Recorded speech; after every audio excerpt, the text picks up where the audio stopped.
খাল পরিষ্কার করতে নিজেই পানিতে নামলেন তারাকান্দা ফুলপুর আসনের সংসদ সদস্য মুফতি মোহাম্মদুল্লাহ। বুধবার ময়মনসিংহের তারাকান্দায় কাকনি ইউনিয়নের ডিমুর বিল এলাকায় খাল পরিষ্কার কার্যক্রমের উদ্বোধনের পর নিজ হাতে কচুরিপানা তুলে পরিষ্কার করেন তিনি। উদ্বোধনের পর আনুষ্ঠানিকতায় সীমাবদ্ধ না থেকে নিজেই খালের পানিতে নেমে কচুরিপানা পরিষ্কারে অংশ নেন এমপি মুফতি মোহাম্মদুল্লাহ।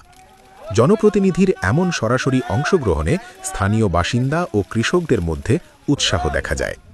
এ সময় মুফতি মোহাম্মদুল্লাহ বলেন, ডিমুর বিল সহ আশেপাশের এলাকার কৃষকরা প্রতি বছর বর্ষাকালে জলাবদ্ধতার কারণে দুর্ভোগ পড়েন।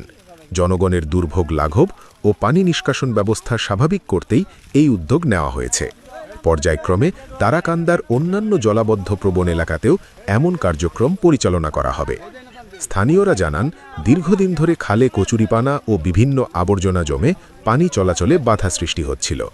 বর্ষাকালে পানি দ্রুত নিষ্কাশন না হওয়ায় জলাবদ্ধতার সৃষ্টি হয়। এতে কৃষিজমি, ফসল ও মানুষের চলাচলে দুর্ভোগ দেখা দেয়।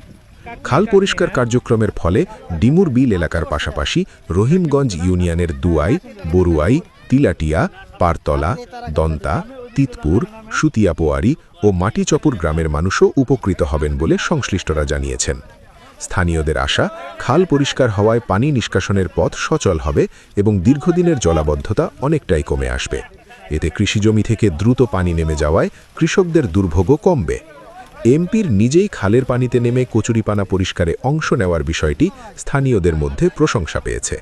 জনদুর্ভোগ নিরসনে এমন উদ্যোগ অব্যাহত রাখার প্রত্যাশা জানিয়েছেন এলাকাবাসী।